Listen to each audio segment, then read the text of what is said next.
So hello friends, देखिए आज मैं आपके लिए गेस्ट पेपर लेकर आया हूँ एसएससी सीएचएल 2024 और सीजीएल 2024 के लिए आने वाले प्री एग्ज़ाम्स के लिए मैं आपके लिए प्रैक्टिस सेट लेकर आया हूँ। तो चलिए इसको सोल्व करते हैं और देखिएगा आपके कितने क्वेश्चन सही होते हैं।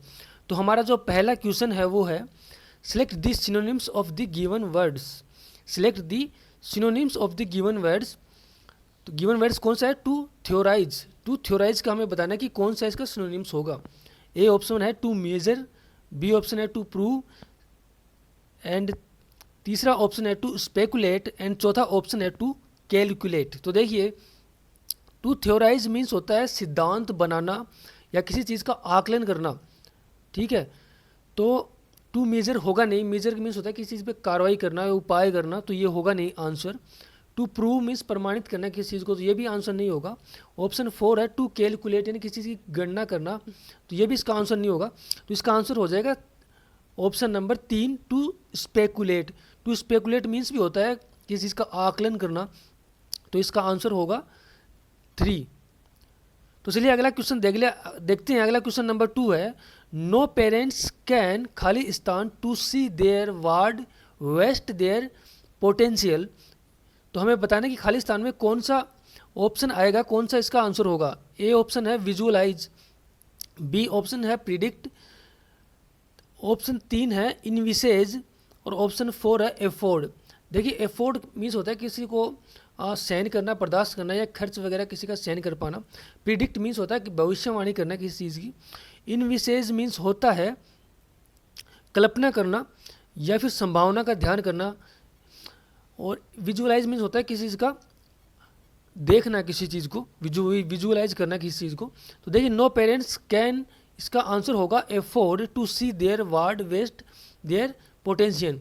तो देखिए, वार्ड वेस्ट मीन्स होता है दुरुपयोग, किसी चीज़ का दुरुपयोग, यानी कोई भी माता पिता ये नहीं देखना चाहेगा कि जो उसकी जो क्षमता है, पोटेंशियल है किसी चाइल्ड की, उसका वो दुरुपयोग करे। तो इसका आंसर क्या होगा? इसका आंसर ए हो जाएगा, एफोर्ड। देखिए, वैसे भी आप एक चीज़ देखिए कि कैन मॉडल है, यानी कैन के बाद जितने भी मॉडल होते हैं उनके बाद हमें पता है कि मुख्य वर्ब की फर्स्ट फॉर्म आती है। तो हम अगर ऑप्शन में देखें तो सारों में मुख्य वर्ब की फर्स्ट फॉर्म ही है। क्या होता है, काफ़ी बार क्या होता है वो मुख्य वर्ब की सेकंड फॉर्म दे देता है, तो वहाँ पर हम क्या करते हैं, ऑप्शन को एलिमिनेट कर देते हैं। तो ऐसे भी हमें ध्यान में रखना है। तो यहाँ पर क्या जाएगा, एफोर्ड, यानी आंसर 4 इसका आंसर। तो देखिए फ्रेंड्स, अगला क्वेश्चन नंबर 3 है हमारा rearrange the part of this sentence in correct order. यानी जो सेंटेंस दिए हुए हैं कुछ पार्ट, उनको हमें करेक्ट सीक्वेंस में अरेंज करना है।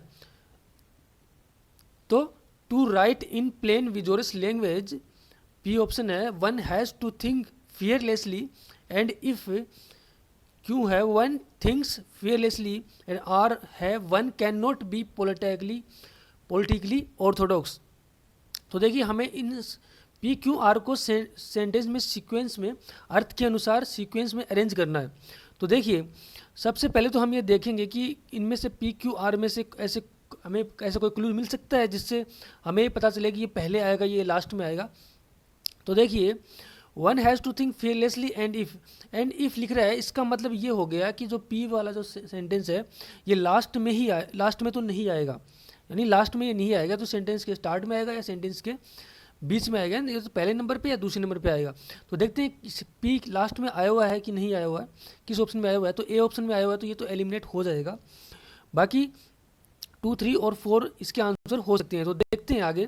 तो देखिए, to write in a plain vigorous language, vigorous language means है कि जोरदार भाषा के अंदर, यानी अच्छी भाषा के अंदर लिखने के लिए one has to think fearlessly and if. तो देखिए, to write in a plain vigorous language, इसके बाद होगा one has to think fearlessly and if, and one thinks fearlessly, यानी इसका आंसर होगा वो आंसर नंबर 2 हो जाएगा, ठीक है।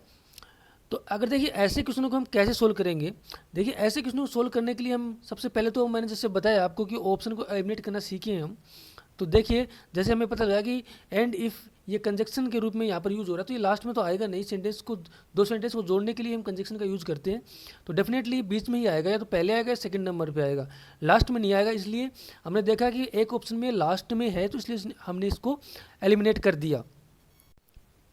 वैसे ही बाकी ऑप्शन को हम अगर एलिमिनेट नहीं कर पा रहे हैं तो हम बाकी ऑप्शनों को डायरेक्ट हम सेंटेंस सीक्वेंस में रख के देखेंगे, और जो मीनिंगफुल जो अर्थ देगा जो भी सीक्वेंस, वही इसका आंसर हो जाएगा। तो ऑप्शन 2 है हमारा, वो मीनिंगफुल सीक्वेंस दे रहा है, मीनिंगफुल अर्थ दे रहा है, तो इसका आंसर क्या होगा, 2 हो जाएगा। PQR क्या होगा, इसका सीक्वेंस होगा। तो चलिए फ्रेंड्स अगला क्वेश्चन देखते हैं। क्वेश्चन नंबर 4 है हमारा। डायरेक्शन दिए हुए हैं, in the following question a sentence has been given in direct speech out of the 4 alternative suggested, select the one which best express the meaning which best express the same sentence in direct speech। तो देखिए हमारे पास एक sentence दिया हुआ है direct के अंदर, उसको हमें बताना है कि कौन सा इनडायरेक्ट में उसका सही आंसर होगा। तो सेंटेंस है, Akshay said I will go to Surat tomorrow. Akshay said I will go to Surat tomorrow. तो हमें बताना है कि कौन सा इसका डायरेक्ट से इनडायरेक्ट में आंसर होगा। तो देखिए फ्रेंड्स, ऐसे क्वेश्चनों को जब सोल्व करना हो तो हमें सबसे पहले देखना है कि जो रिपोर्टर वर्ब है वो पास्ट में है ना। रिपोर्टर वर्ब में पास्ट में है तभी अंदर क्या होगा, टेंस में चेंज होगा। तो यहाँ पर हमने देखा सैड यानी पास्ट के अंदर है, तो हमें पता है कि तो इसके पास ऑब्जेक्ट नहीं है, तो ये सैड चेंज नहीं होगा, क्योंकि सैड को चेंज होने के लिए उसके बाद टू होना ज़रूरी है। तो सैड ऐसे का ऐसे ही आएगा। तो देखते हैं किसमें सैड का यूज हुआ है, किसमें, अबे सैड दैट इसका होगा। तो कौन से ऑप्शन में हुआ है, ए ऑप्शन में हुआ है। ऑप्शन नंबर 2 में नहीं हुआ, तो ये आंसर नहीं होगा। ऑप्शन नंबर 3 में भी सैड दैट का यूज़ नहीं हुआ है कंजक्शन का, तो ये भी आंसर नहीं होगा। और 4 में आंसर हो सकता है, यानी 1 या 4 में से कोई इसका आंसर होगा। तो देखिए हमें पता है कि पास्ट में अगर रिपोर्टेड वर्ब है तो अंदर जो टेंस होगा वो चेंज होगा। तो विल किस में चेंज हो जाएगा, वुड में चेंज होगा। तो देखते हैं किस किस में वुड हुआ है। तो ए ऑप्शन में भी वुड है और 4th ऑप्शन में भी वुड है।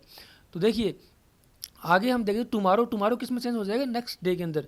तो देखिए सी ऑप्शन में टुमारो एट इज ऐसे का ऐसे ही आया हुआ है, जो गलत होगा, क्योंकि टुमारो नेक्स्ट डे में चेंज हो जाएगा। तो इसका आंसर ए आ जाएगा। एक ऑप्शन इसका क्या होगा, आंसर होगा। देखिए ऐसे क्वेश्चनों को जब हमें सोल्व करना हो तो डायरेक्ट हम देखेंगे रिपोर्टर वर्ब देख लेंगे। रिपोर्टर वर्ब अगर पास्ट में है तो टेंस को हम चेंज करके देख लेंगे। तो विल वुड में चेंज हो जाएगा, तो हम देखेंगे तो हमें पता लगा कि एक ऑप्शन में वुड हुआ है, 2 में वुड है, 3 में नहीं है तो एलिमिनेट हो गया, 4 में वुड है। उसके बाद टुमारो को हम चेंज कर देंगे नेक्स्ट डे के अंदर, तो ऑब्वियसली इसका आंसर एक हो जाएगा। तो ऐसे भी डायरेक्ट सीधे तरीके से हम निकाल सकते हैं इसका आंसर। तो देखिए फ्रेंड्स अगला हमारा जो क्वेश्चन है उसका डायरेक्शन है, improve the bracketed part of the sentence, यानी जो ब्रैकेट में जो पार्ट है उसको हमें इम्प्रूव करना है। तो क्वेश्चन नंबर 5 है हमारा, द ब्रैकेट्स के अंदर है, needs of the hour was to reform the entire banking system. जो ऑप्शन हमें दिए हुए हैं वो पहला ऑप्शन है नीड, दूसरा ऑप्शन है नीडिंग, तीसरा ऑप्शन है नीडिंग्स एंड चौथा ऑप्शन है नो इम्प्रूवमेंट। तो देखिए फ्रेंड्स इसमें जो ब्रैकेट्स में जो पार्ट्स दिया हुआ है नीड्स, इसमें हमें बताना है कि क्या इसमें इम्प्रूवमेंट्स की ज़रूरत है। तो देखिए friends the needs of the hour एक क्या होती है, एक फ्रेज होती है जिसका अर्थ होता है अर्जेंटली रिक्वायर्ड और need at the present moment, यानी हिंदी में कहूँ तो समय की मांग। तो देखिए यहाँ पर नीड्स ना होगा, क्या नीड होगा, तो इसका आंसर क्या हो जाएगा, आंसर नंबर 1 ऑप्शन क्या हो जाएगा, इसका आंसर हो जाएगा, यानी नीड क्या होगा, इसका आंसर होगा। तो एक ऑप्शन इसका आंसर हो जाएगा।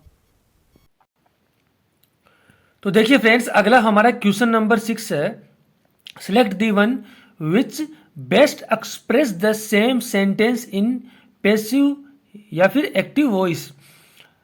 तो हमारा जो सेंटेंस है उसको हमें एक्टिव वॉइस से पैसिव वॉइस में बनाना है। तो सेंटेंस है, they are going to watch a drama tomorrow. They are going to watch a drama tomorrow.